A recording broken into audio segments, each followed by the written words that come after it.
Episode 6, What Are We Thinking podcast. Thank you guys so much for listening. Real quick, just a reminder, be sure to subscribe, review, like, comment on this. Just helps the algorithm. And if this has been valuable at all, be sure to point some people to it. But I'm excited for today. Josh, how's your week been thus far?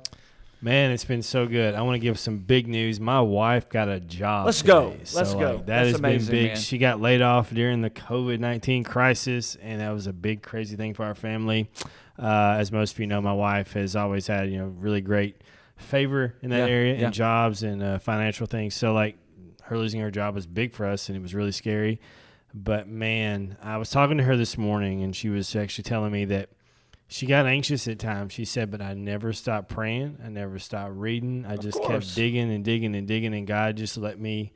She had some really intense interviews. I think she did 12 interviews probably. So she did 6 for one company, 3 or 4 for the company she actually got hired in, and she won't have to travel as much. So that was amazing. That's awesome. And was really, really good. So personally, my family's been great. I've been questioned a little this week on social media. Hey. You always love that. You always love a few little people that don't understand what you think or why you think it, so they get offended and tell you what you should feel or how you should feel about something. So, but I love social media. That's fun. That's the fun part about it. Absolutely. All the comments and all the opinions. But, yeah, my week's been good. How about you, man? How's your week been? Dude, it's been great. For those of you who may not even go to Overflow, we are reopening our doors to the public, to our church to meet together again this weekend for the first time in what will be 3 months. And so this week's been awesome. I'm further along in my sermon. I'm done with my sermon. Which I know for... And it's Friday. It's Friday, and most people are like, what does that mean? Normally, I'm done with the sermon on Friday, but normally I don't wake up on Friday being done with the sermon. Normally, I spend 15 hours on Friday finishing it, and then all day Saturday cleaning it and learning it. And by the end of today, I will have cleaned it, learned it. We have people coming in this weekend, so I did not... And I've done this to them before, which they're my old youth groupers. Yeah. And so sometimes they get treated like trash because they're just my old youth group kids. But I didn't want to leave them just hanging this week, and I wanted to be able to hang out and have some fun. Last week I got to do that. It was like I experienced what a full Saturday could be if I already had all that stuff done. Mm-hmm. And so I'm addicted to it now. So tomorrow I'll get a full Saturday because of that, and just things are happening at the church, and I'm excited, and man, I'm just pumped to see everybody. So end all be all, it's a good week. It's been a long week. Mm-hmm. I'm gonna be featuring on our worship team this weekend. Dude, you did great, by the way. Thanks. I want you to know that's an intimidating situation to roll into, especially if you've never been in it. Yeah. And you came in, no reservation, like you didn't care. You had confidence. You just walked in there and did it. And that means a lot, man. You got to have confidence to do those things. Thanks. You can't be timid, and you can't come in there and be like, oh, I don't want to be loud. You just came in there and just started yelling and going at it, dude. I was I know, and I didn't even know if I hit it on. You did. On you killed it. Whatever, First try. I was like, I felt like the Lord kind of rebuked me because I was planning on going in there and, saying all those insecure phrases that people say before they do something that they're not used to doing. Mm-hmm. You guys just hang in there with me if this sucks. And I felt like and one of my biggest pet peeves is when a speaker gets up on stage and says, I'm nervous. Because immediately it makes me feel nervous and it makes me lose confidence in that person. And so I'm walking in and the Lord is like, are you really going to do the one thing you hate when people do? And I was like, nope.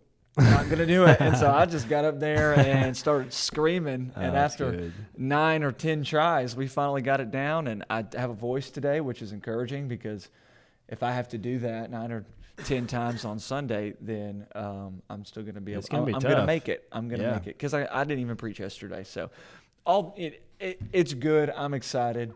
You want some headlines for this week? Let's do it. I love starting out with some of these. I love headlines. Josh does not know these headlines. These are just I have no idea what they are on these. Okay, so headline number 1 is certain political leaders. We will refrain from using what party these political leaders are from to cut down on people tuning out of this podcast immediately from me saying what party they're from. But they are suggesting the possibility of mail-in voting as it pertains to presidential elections and other elections coming up. What are your thoughts on, is that even doable? Do you think that that's legitimate? Can we even know that, could that work for real? Well, I have two answers. One is I think you have to actually believe that the system works to believe in either type of voting, True. whether it's people showing up to the polls or mailing in a ballot. That's I don't true. trust any of it, to be honest. It doesn't really matter. There's a whole electoral college. That's right. You just win a state and you win. So I don't know. I don't think it matters. I mean, I know some people are really upset about that. Yeah. But you know what? We do everything else this way. We shop from home. Right. We do other things from home. Can we not just – I would rather just do it electronically from my computer. I Right. go to a website and hit a link and say, I'm Josh Crawford. Here's my vote. I'm like, Bye. if I can do my taxes from that'd be great. online, why can't Right. the security measures be I don't know. that much I don't know. And Somebody, this is I guess not the a headline. Russians would hack it, right? That'd be a thing we'd have to do with the Russians. I'm sure. And this is not really a headline, but pretty much our two candidates right now are President Trump and Biden. Yes. Not leaving us Oh, Joe. with maybe the best of options. Mm-mm. So I won't ask you how you're voting or if you're voting, but I'll just go on record and say I think America can do better than what we've got right now. Oh, yeah, absolutely. Yeah. I think we could do way better. And I know we've talked about this before. You know, candidates always play to people, and Sure. I think that's what happens with any kind of candidate. They always run and go, I'm pro-life, and everybody's like, yeah, I love that guy. And so that's how they vote. And that's unfortunate because it's very simple-minded, but Right. there's so much more to And half the this. time those candidates aren't even that. Right, it's not even true. playing They for the just vote, say it, so- and they get your vote.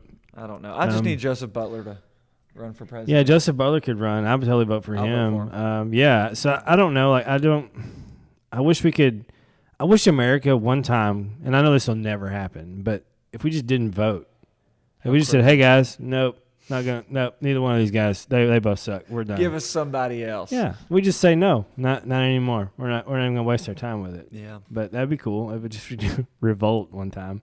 Well, speaking of revolting, headline number 2, there are Confederate statues being taken down all across the country as we speak, something that I think is a fantastic idea. I have no idea why they've still been up this entire time. Every time I see a Confederate flag, Right. I'm like, this doesn't make any sense. What are your thoughts? Because I know, man, I lived really close to Birmingham and some other Right. places like that, and so I know this is probably huge for our country. What are your thoughts on it? And I only think it's big in our areas because a lot of those Civil War battles were fought here. Right. So that's why they're so important. If there is a guy, if we had, say there was a statue of, I don't know, any celebrity that's really just tanked it, okay? Right. Say Rocky Balboa becomes, they learn he's, this is all figurative, so let's not understand that I'm fixing to say something really crazy. But say Rocky, who has a statue in Philadelphia, turns out he's a pedophile. Right. They take that statue. They're probably going to take that statue down. No doubt. Like, let's be honest. Now, if you have history is history. I know we can't erase it, but we cannot bring it up all the time if it's offensive, or if somebody looks at that and goes, "Well, that guy had 300 slaves," or we could always not glorify it because let's get real. Yeah, it may not be getting glorified in other areas of the country. Here, it's getting glorified. People. I drove by a truck the other day that still had "The South Will Rise Again" on the back of it, and I was like, "That's got to be the most small town." I know, and it won't. Phrase. Of course, it won't. It doesn't even make any sense. We don't want it to. No one wants it. Well, that guy might want it. Right. And the flag thing, I was glad NASCAR did something about that. Good for them. Because they have one black driver. You know what I mean? That's why they have one black driver, because it's a redneck sport. Absolutely. So if you're listening to this and you love NASCAR, maybe you are redneck, and that's great. That's no problem. You can be I'm not redneck. calling you a bad person for watching NASCAR. But maybe that's something that things need to change. We have to change things. We have to give up things that are not important, to anyone else except us, and knock the pride down to make progress. For sure. So that's the only way to do that. Absolutely. So I'm all for it. Go for it. Headline number 3, real quick. The PS5. Sony has just revealed a picture of it. We don't have pricing or anything like that yet. Look good. Is that going to be something that you're going to invest into? I want to, but I can't. Same. I will say that because I don't have time. I don't manage my time greatly all the time. And I know if I had a PS5 in my living room at 11 o'clock at night, I would go, What game would you play? I could beat a game, whatever. I don't even know what's out. Do you even know that? That's the thing. I haven't played in so long. I would play something. I'm more of a Call of Duty type guy, like something that's going to go through the story. Right. You know, I don't play a lot of sports games because they took NCAA football away, and I just didn't care about that anymore. Hey, but if I was a player, I'd be fine with that. I don't want people making money off my likeness either. So I would love to. If me and my wife are both retired, I tell my kids, if I go to a nursing home when I'm older, that's what I want. I want a PlayStation or an Xbox. Yes.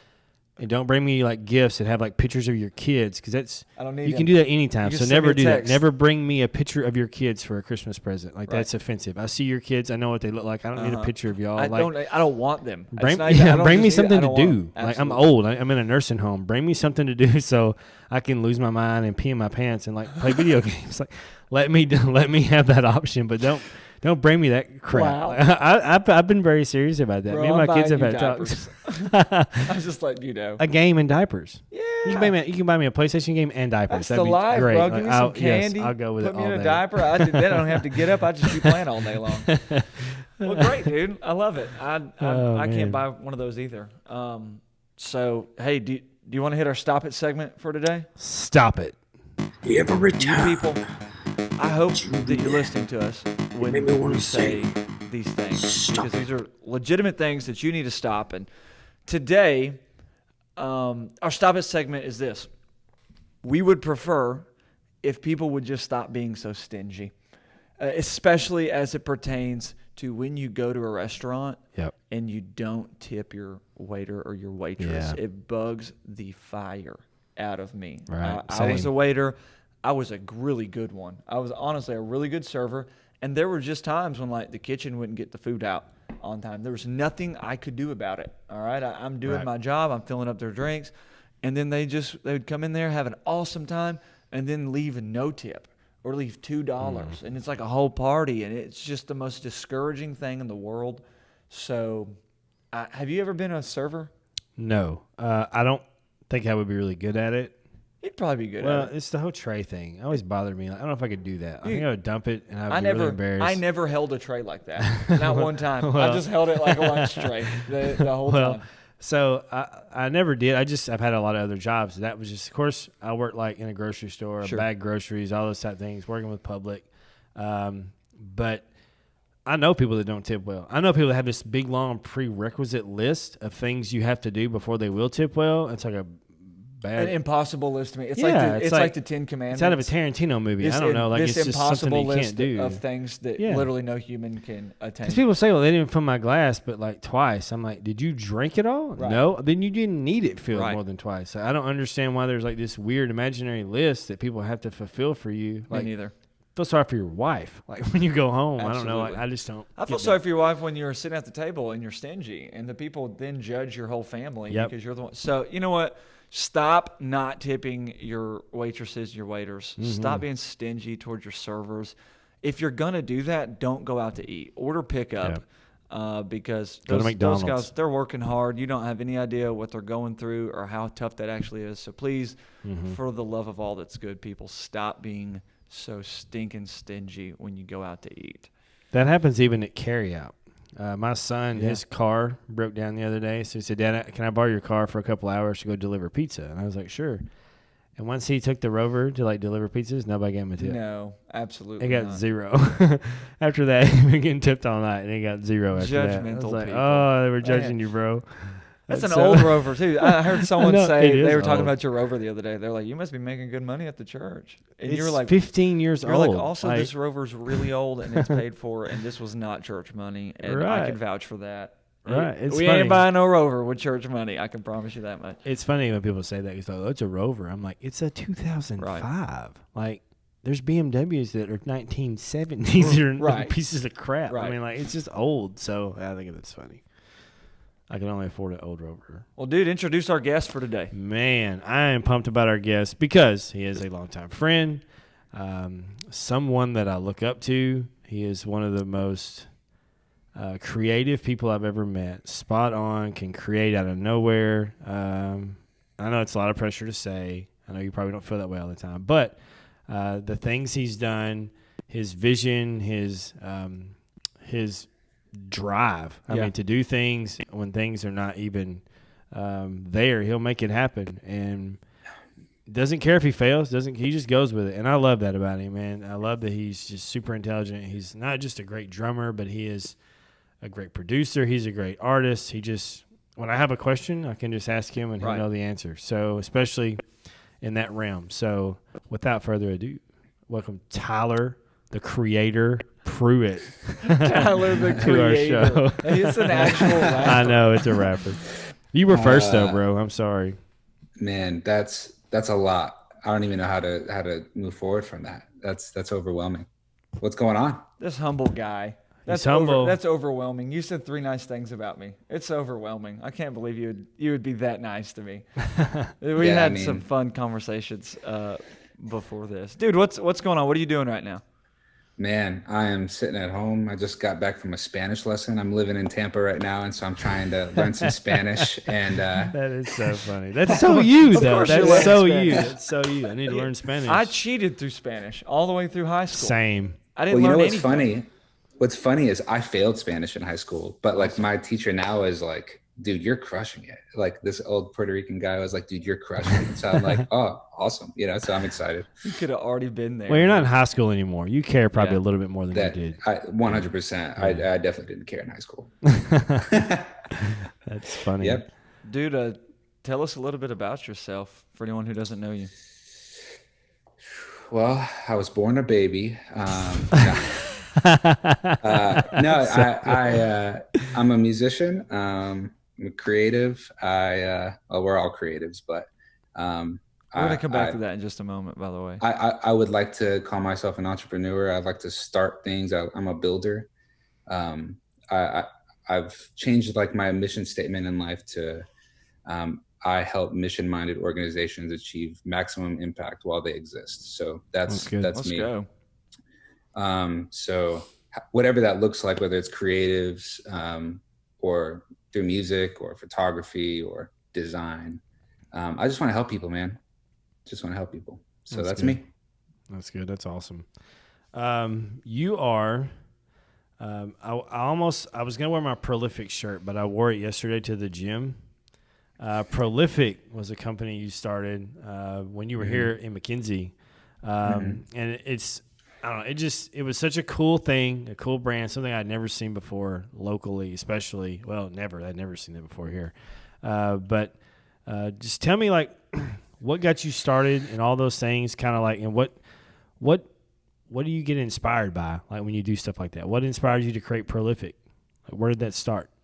Yeah. So, well, it's funny because this is actually an old Prolific shirt. Create your legacy. So, yeah, man. So, I had a dream. When I was living in McKenzie, that I was overseas helping kids learn how to do creative stuff. Wow.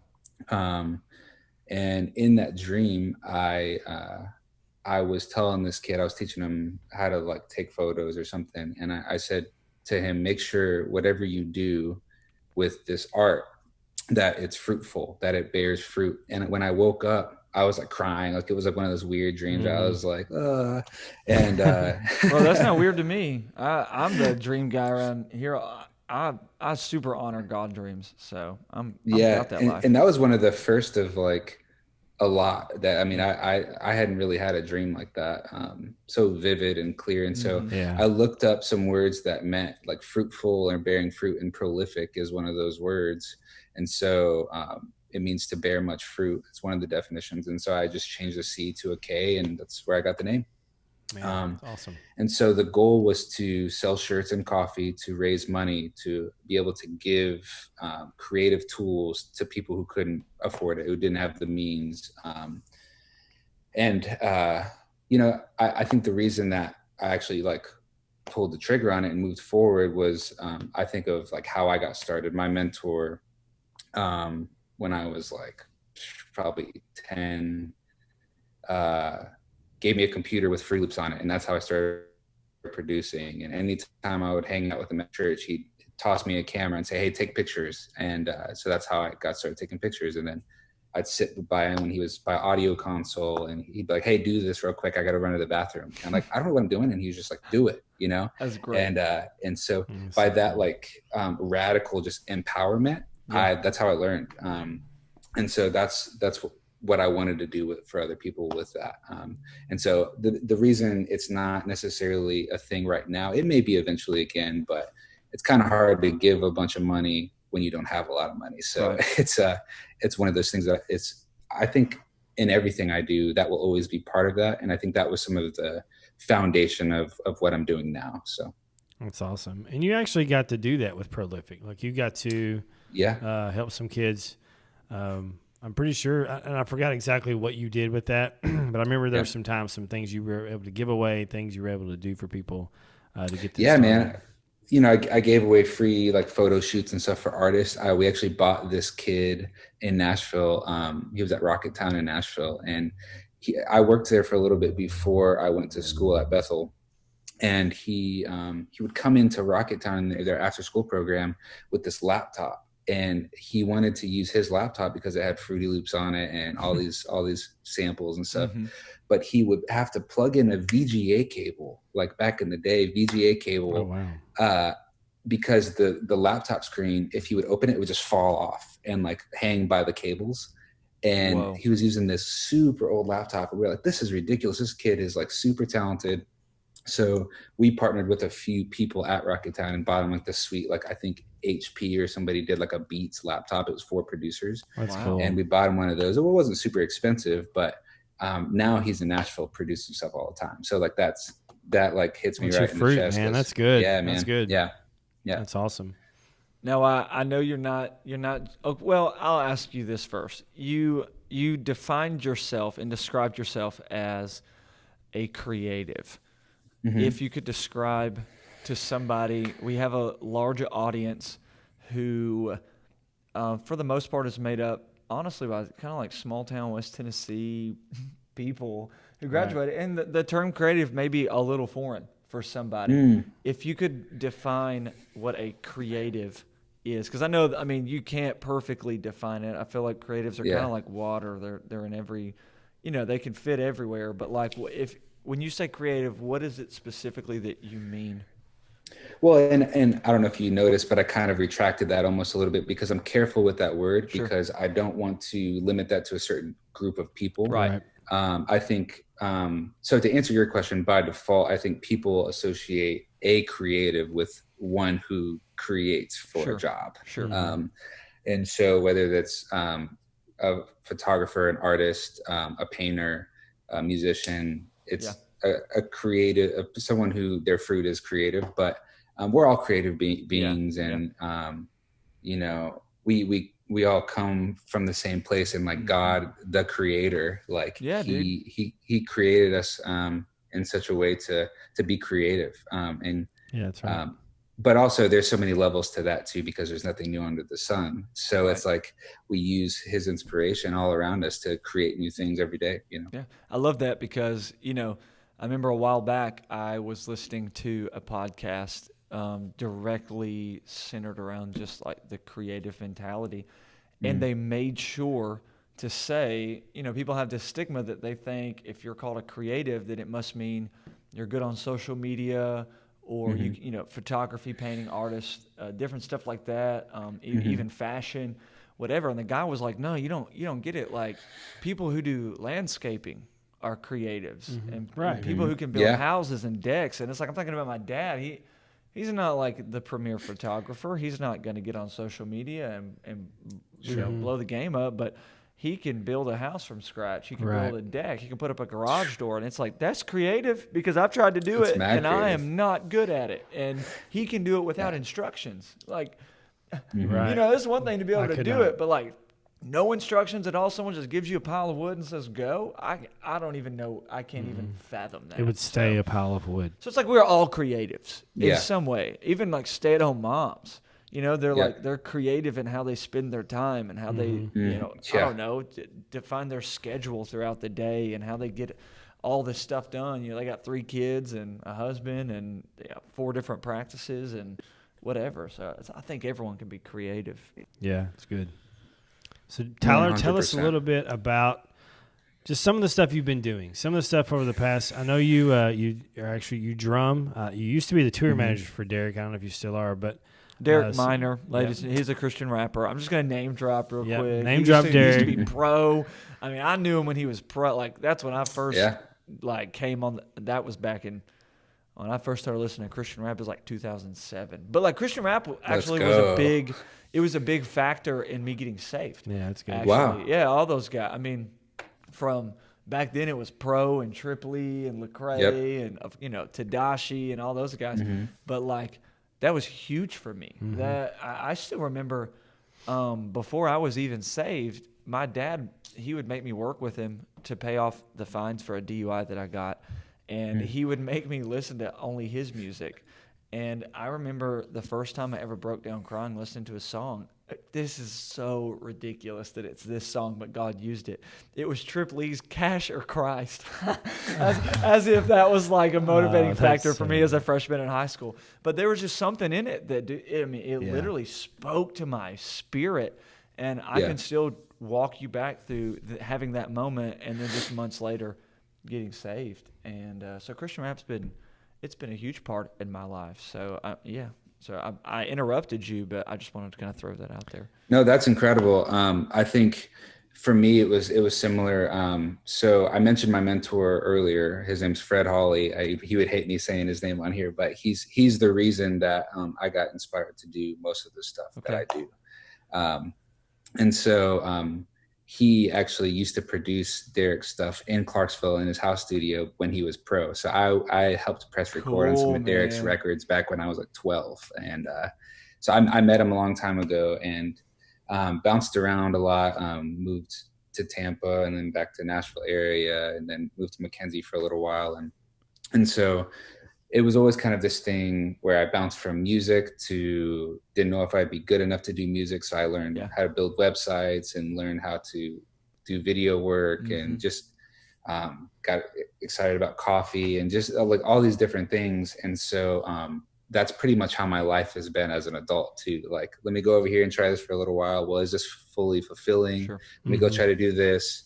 And so I guess I can probably fast forward to maybe right before I went to Bethel, when I was, I think I was 18, I worked at my first church job. And so, I was like, okay, I'm going to try this like media director thing. And, I was like, let me like play drums at the church and then, do the creative stuff and see if I like it. Right. And God is calling me to do this. And I feel like I'm supposed to use my skills to be able to do this. And then I got really burnt out really fast. I didn't know communication skills, like didn't know how to say no to things. I just was like, sign me up, let's go. I'm driven. I want to do what God is calling me to do. Life is short. I got to do it all right now kind of thing. Right. And then I got like the scholarship to go to Bethel and play in like vocal authority there. Are they still doing that, by the way? Yes. Cool. So played there and it was kind of like how I like started touring, I guess, playing drums. And then I like fell back in love with playing again. I had quit playing drums for a while. And that's kind of like another story. I was told I wasn't going to be good enough, so I stopped. And so then started playing again and I was like having a blast. And I just reached out to Derek and I said, hey, I know we haven't seen each other in a while, but like if you ever need anything, need a player, need a producer, I was sending him tracks. I said, you just let me know. And so that's right, man. So he said, actually, there's this one show this Saturday. Can you send me a video of you playing? If it's good, we can come rehearse and then we do the show.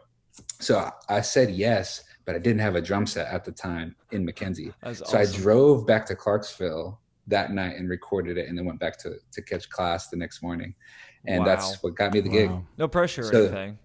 Yeah, it was, I was nervous, but you know what happened? You just said it and he's like, yeah, it sucks. Sorry, bro. I'm like, well, I'm a failure and I'll never play drums again.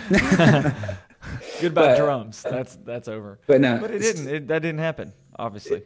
Exactly. Yeah, but it didn't. And that's what kickstarted me progressing from just like we're playing every now and then. I'm driving from McKenzie to Nashville to catch an airplane, and then coming back to do tests and stuff. And I was like, I was failing at one point. I was failing classes, and I was failing at being a good artist and touring drummer. And I was learning how to do production management, learning how to do touring management.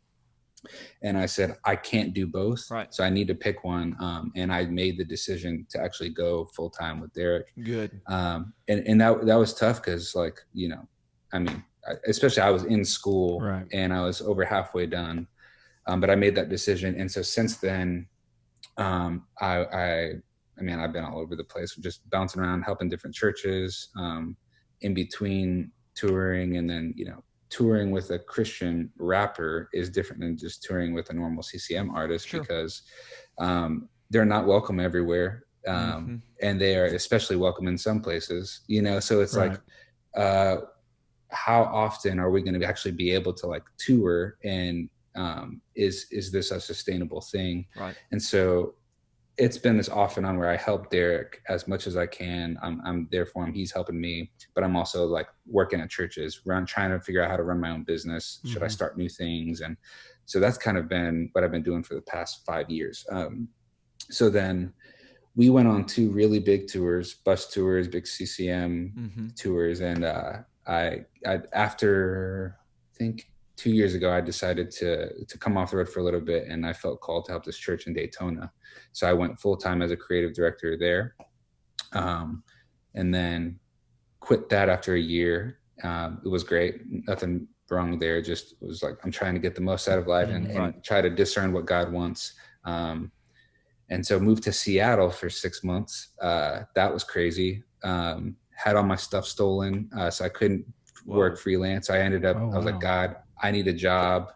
And all of a sudden, like out of nowhere, this job opportunity came up to design apps for PushPay. So I don't know if you've ever heard of PushPay. Yeah. So I designed apps for churches through PushPay. Did that for 3 months, and then was like, I need to figure out what I'm going to do, where I'm going to do it. And I really feel like God is calling me to do this, like creative stuff. And so I kind of relaunched my creative studio called Brave Foxes, and that's what pays my bills now. So I moved back to Tampa right in time for this whole virus thing. And so I've been chilling in Tampa, and then just now started traveling again. I got back from Nashville yesterday, and that was weird. So did the coronavirus, did that help your business because so many people were going online? It changed my business, Sure. But yeah, before the virus, I was doing mostly like brand identity systems, commercial video production, and web development. So I was like flying around doing a bunch of video work, and then I was about to start actually traveling with Derek again. We had a bunch of tours lined up, and I was supposed to be traveling a lot this year. That obviously didn't happen. And so after like the first week of the quarantine, I was like, I need to take advantage of life and like hustle hard. And I read like a book every day and like was trying to do all this stuff. And then I lost all this work. And so I was like, well, crap. Do I overcompensate and work hard, or do I just need to take the time and rest? Cause I don't do that a whole lot. So I did that for a little bit. And then all of a sudden churches realized like, hey, we're not going back anytime soon. So I got a ton of work. Like I still produce the online service for the church I helped in Seattle, and help rebuild some websites to get people ready for streaming. And cool. It turned into a huge blessing. And yeah, so I'm still doing that a little bit, but now other work is starting to pick back up. And that's great. Just doing music videos, and I'm just kind of all over the place, just trying to make it happen. That's awesome. So speaking of like touring with Derek, I know that's a unique situation in even of itself, but considering kind of where we are, like a lot of people I know don't have any relationships with black people whatsoever. Like, that's a big deal. And I know like this is a personal thing for Derek and for Prop and all those guys. And I listen to podcasts where they speak about it, and you're in that circle with those guys. So like, What is your experience there? Just kind of share some just what you have, like what's your experience with those guys, and like in this the place that we find ourselves in right now, with how things are with the racial tension in our country. Yeah, I love that question because I think that's the key. Like you said, like I'm in those circles. I'm doing relationship with those guys, and that right there is why this feels different for me than it does a lot of white people, because I've done a lot of life with people that don't look like me, and so none of this is new. It's just new to some people because they don't see it. So if and that's that privilege piece, and we could go down that rabbit hole. But I think to answer your question, I've seen a ton of stuff. Growing up in Clarksville, we actually lived probably a block over from like the projects, and so I just was surrounded by people, super diverse group of people, whether it's Black, Latino, Asian, whatever. And so when I first met Derek, I was already kind of in that like environment, but I wasn't really doing relationship with people. So just because I was near people and I had like Black friends, I wasn't doing life with those people. Yeah. Yeah, that's a whole other thing. But and so once I started actually travel with Derek, I would see it like all the time. We're going through an airport and I go to check some bags and there's like an older white lady and she's like, okay, how are you going to pay for this? And she looks at me and I'm like, I'm not the guy with the money. Like he's the one who has the money. Like, cause at that point I wasn't road managing. It was like Derek's doing his own stuff and I'm just here to play drums. So I'm like, he's the guy. She wouldn't look at him, stuff like that. And I'm like, oh, that's kind of strange, Wow. And so I slowly start to see these things. And then when I start road managing, we'll be driving somewhere and I noticed like Derek's like, hey, let's stop soon. We got to get gas and got to go pee or whatever, get some food. Yeah. And I see this gas station. He's like, hey, you going to stop? I'm like, not here. Some got like a Confederate flag up there. Like, you don't want to stop here. And I started to think differently, even about our situation. Oh, yeah. That's cool. And so it kind of helped cultivate some cultural empathy. And there was one really rough time. So we were driving through, I think, Arkansas or Alabama. And it was me, Derek, and a couple other rappers that were signed to his label, Reflection Music Group, and the road manager RMG, at the time. Baby, let's go. Yeah, man. Yeah, and so it was we had an all blacked out Suburban, windows tinted, and full of Black guys and one white guy, and full of merch in the back. So we were profiled by the sheriff, and they pulled us over. And none of us are doing anything wrong. We don't have anything bad, but got pulled over. And to make a long story short, the cop came over and was basically like, I need all you guys to get out. And he looked at me and said, are you okay? And I just was like, oh my gosh. Wow. What? And I said, what do you mean am I okay? Like, I'm with my friends. Like, we're a bunch of Christian artists. We're going to, a show. And he's like, all right, you stay here. And then he went and talked to them. And I just was blown away. And so once they found out we were like Christian artists, they were like, oh, have you guys heard of Hillsong? Oh gosh. And so stop it. That's just like one of many situations. And then, another thing that's really tough to talk about too, is when we were on these bigger tours, you just get treated different. I mean, there's no other way to say it. The first big tour, we're like, oh, we're going to be on this huge tour with, Passion and like all these bigger artists. You like list the top, radio, CCM stuff. And we were on the road with them.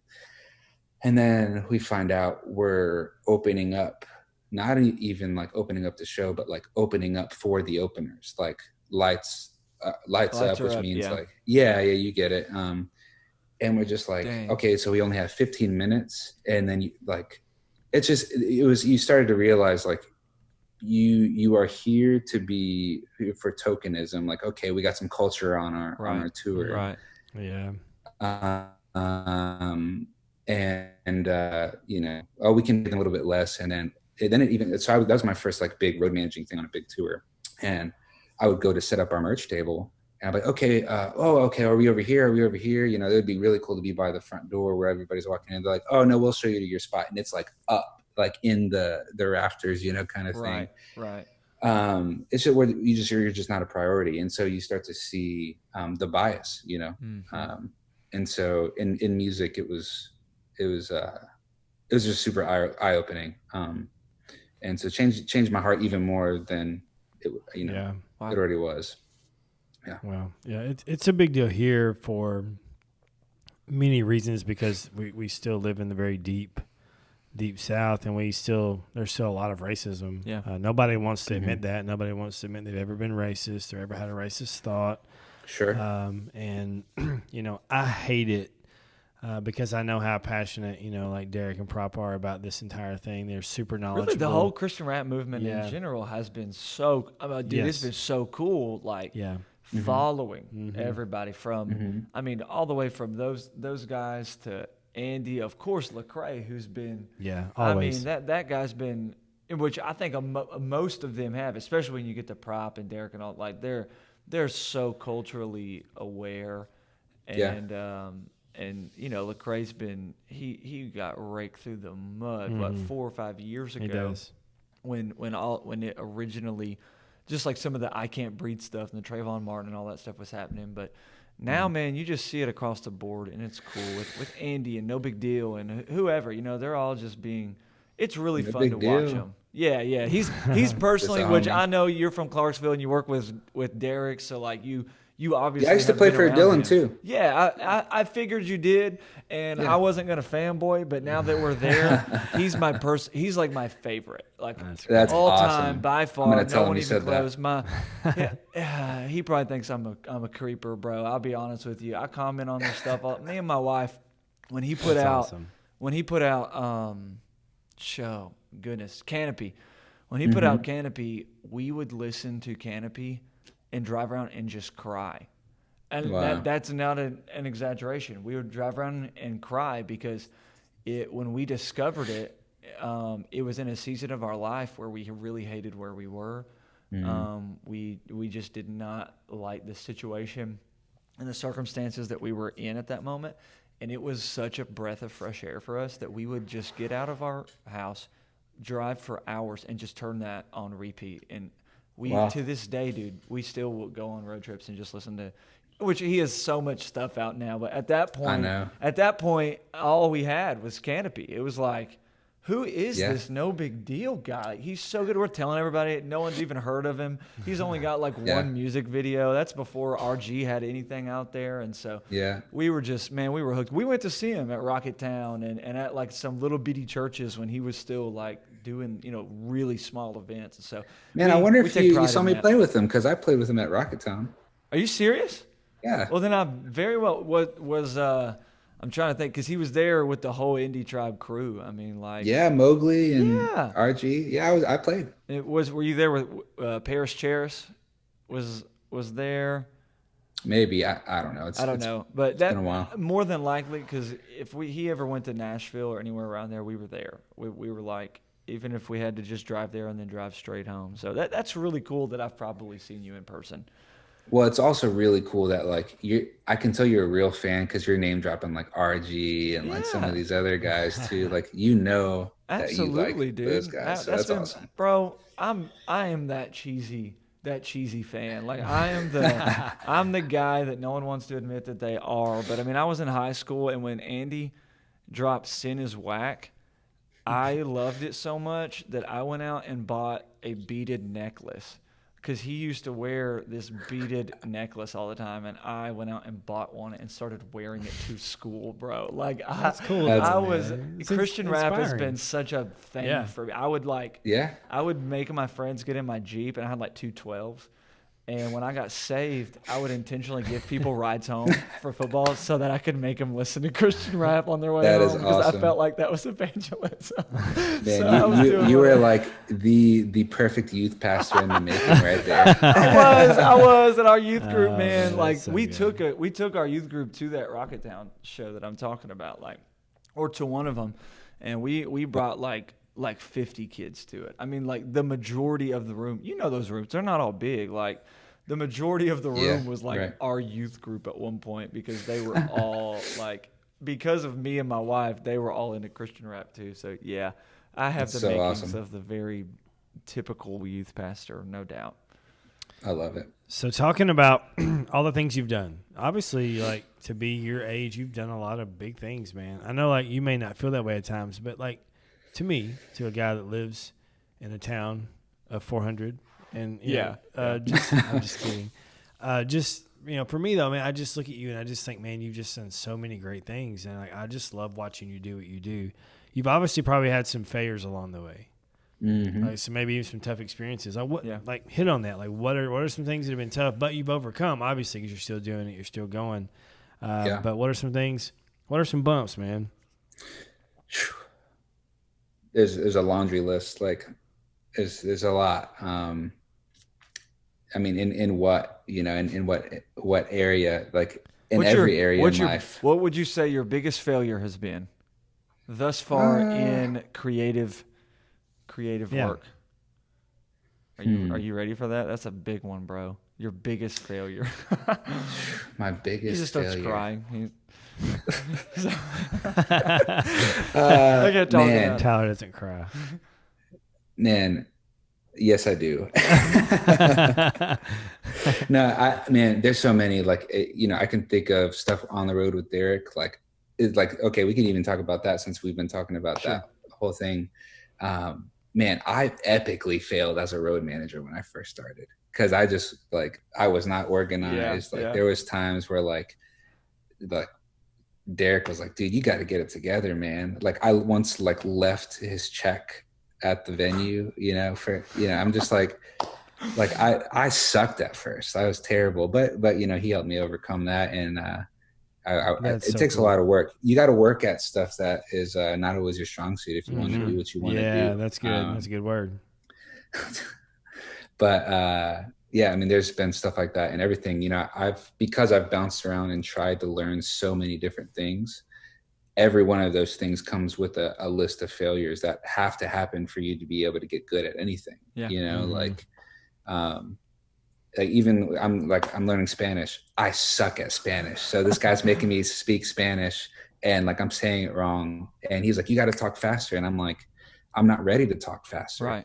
And he's like, well, that's how fast we speak. And if you fail, I'll correct you. It's fine. Like, this is a safe place. And I think we get so caught up in our insecurities that we don't push through that discomfort. Yeah. Mm-hmm. But when we do, on the other side of that discomfort is such reward and greatness. Same thing with drumming. I sucked when I first got to Bethel, and I got better. I sucked at ping pong when I first started playing ping pong. I said that because there's a ping pong table over there. That's great.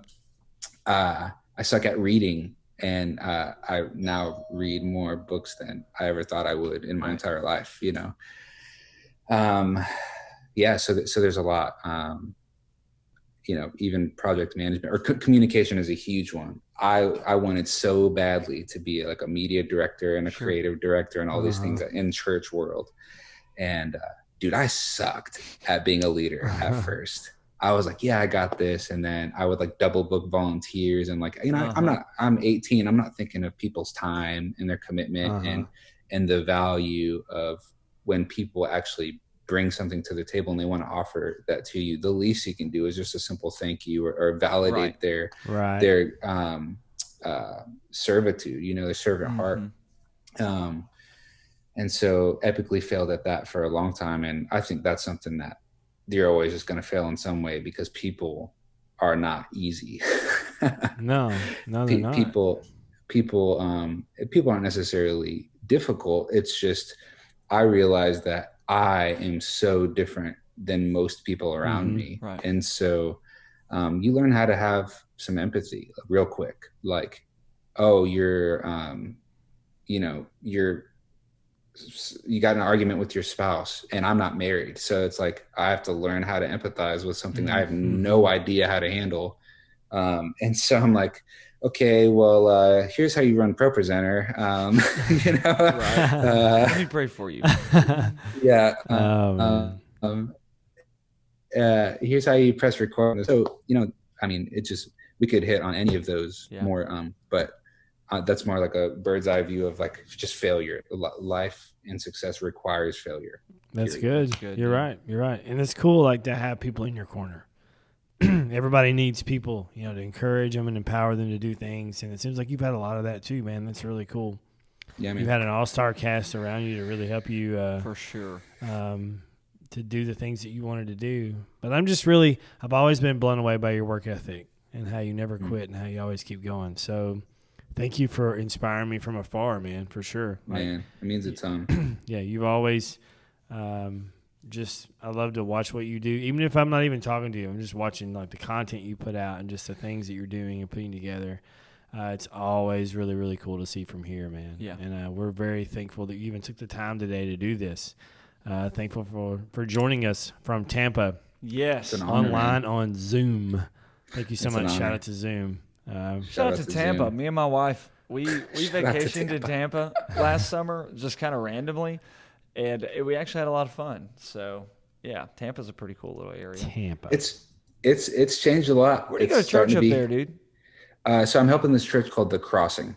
Okay, I can't even remember the name of the church. Gosh, one of my good friends he's a campus pastor of a really fast growing church in Tampa, but I can't remember the name of it now. But so I didn't know. That's cool though, dude. Josh Hawk is down your way somewhere. Yeah, he moved to Jacksonville. Is that where he's at? Yeah. Okay, I knew he was moving to Florida. I don't know if he was down your way or not. Mm-hmm. Yeah, he had texted me not too long ago, and I think he said Jacksonville. Sweet. Very cool. Yeah, man. Well, thank you so much for joining us. Yeah, man. Tyler Pruitt, dude, the creative genius that you are. Thank you for taking a little time out of your schedule, being with us, man. So good. Yeah, dude. It was good. It was great. Thank you so much. Anytime I can join you guys on this thing, this is awesome. I love what you guys are doing, and I think these conversations are super important. Thank you so much. Hopefully, people will listen and get something out of this. Yes. Oh, they will. I promise. Yes. That's our goal, man. Just starting conversations. That's what we want to do. So just thank you for being a part. Yeah. And this is episode 6. Episode 6. We're signing out. You guys have a great day. Like, subscribe, review, comment, you name it. We love y'all so much. Have a fantastic day. Yes. Later.